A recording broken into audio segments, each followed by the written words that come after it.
Katonda ayinza okuba nze, ayinza okuba Nalongo, ayinza okuba Dr. Clothon.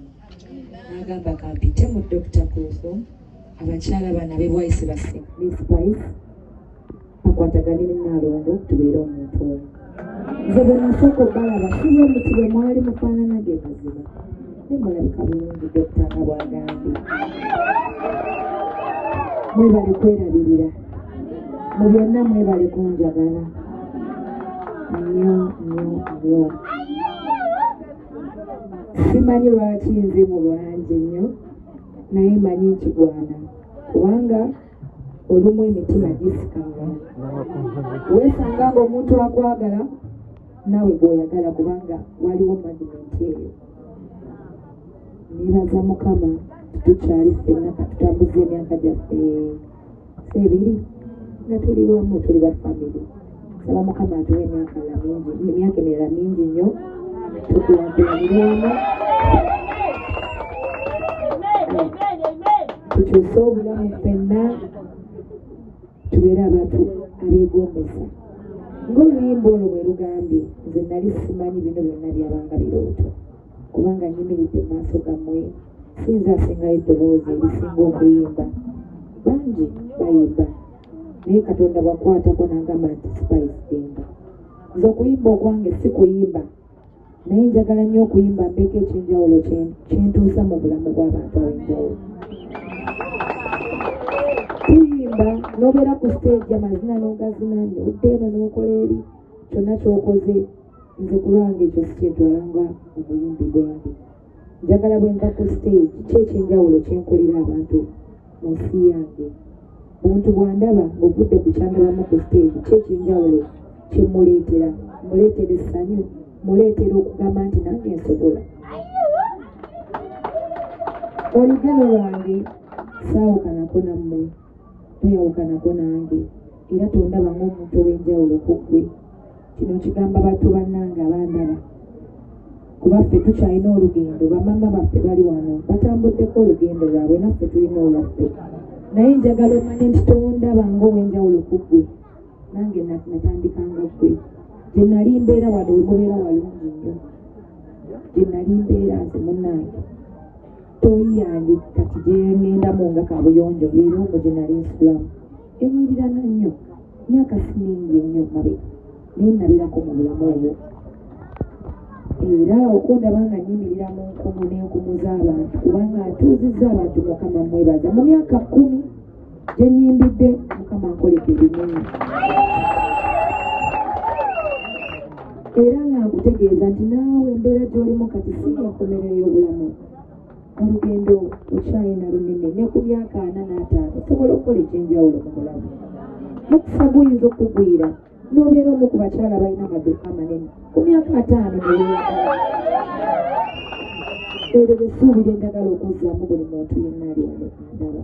Naye ebiseera ebisinga tosobola kikola wekka, tukikolera wamu. Tubeere abantu abobugumiikiriza, tubeere abantu abaagaliza, oyagaliza ofuna, bwe mutambulira wamu mutuuka mangu. Otambula wekka oyinza okusikatira. Ntambudde nammwe n'abalala nkuyanja. Lwe lugendo lwesobodde okutuukako wano nga nange nsobola okubaako genzija mu nsaawo muzibizeeko abalala. Naye nabeerako nga nange sirina, nga nange ndombalomba njagala nusuli. Onywamu amazzi, sukaali waali, omuceere tugenda kulya, sukaali tugenda kunywa, emigaati tugenda kulya. Ekisinga okuba ekikulu era ye munaaba mumaze anaasiika kabuzi bannaye ompeerezaako. Zenga njagala embuzi. Zeni wambuzi. Embuzi njagala nyo zoiza n'obutafa. Bakyala bange mutegedde. Embuzi weeri nnyo. Oyagala etya? Era oyagala nsiike. Twebaza Spice Diana ebino ebirabo. Ebirabo bya Spice Diana. Kogerera oba nawe wegerera. Wanko musimbaalo. Aye embuzi efa nayo. Ekiba ku mbuzi. Tesobola kugula.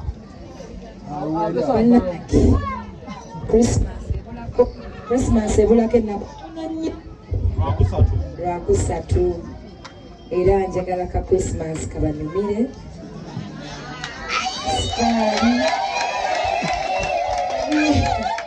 ebirala byonna bigaane naye sikaali tajja kubula omuceere tegujja kubula at least embuzi ovaawoko n'akagere byonna ku ntobo y'omutima gwange era ku ngeri gye mbaagalamu bino ebintu bitono nnyo naye mubitwale Christmas ennungi and a happy new year.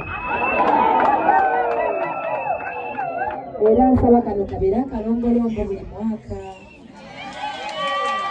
ekiro kisiga ogusoose ekiseera kyonna mwebale kulabika bulungi mwebale vaibu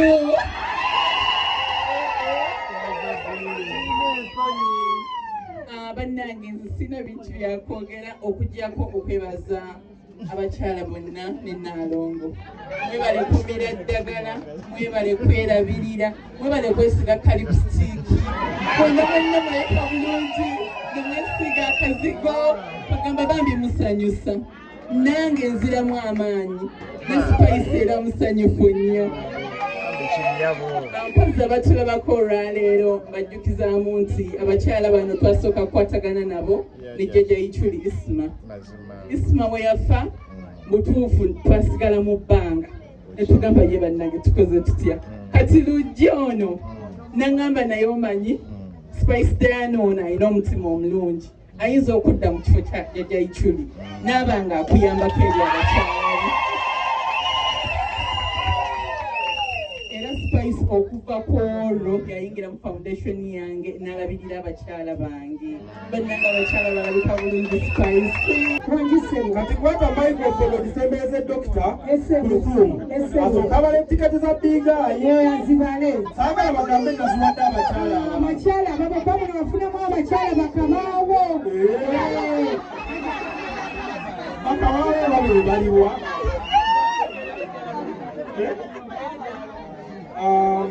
yes kale Bigayi muyina nnyo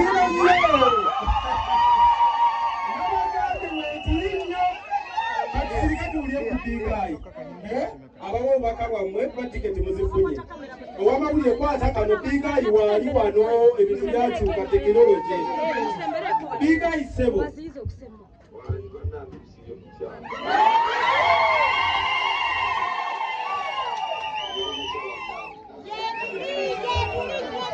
musirikirire musobole omufuna musirikirire mu Katonda Bigayi yogerako n'abakyala eno bakyala bo bali eno balaajana twagala kulabako Masoleti muri bulungi bannange ogoka mubuze bulungi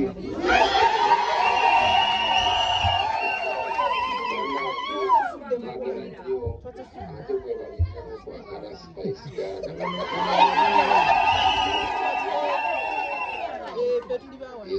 era bannange basaba ku lunaku kusanyuke mubeere musanyuke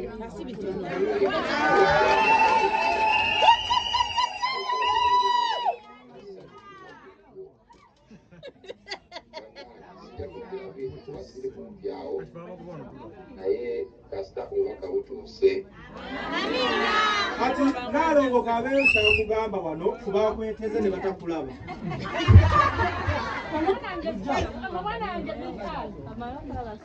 Banango tukoze bugenze kyapasoni wakandi yakowe datumanye ngezwa spices agenda kukulembera manye kwakiro kitegese sisi ndakera nga bwemanyira byendiko naye obudde bwonna enteekateeka ejja kubaawo nja kujja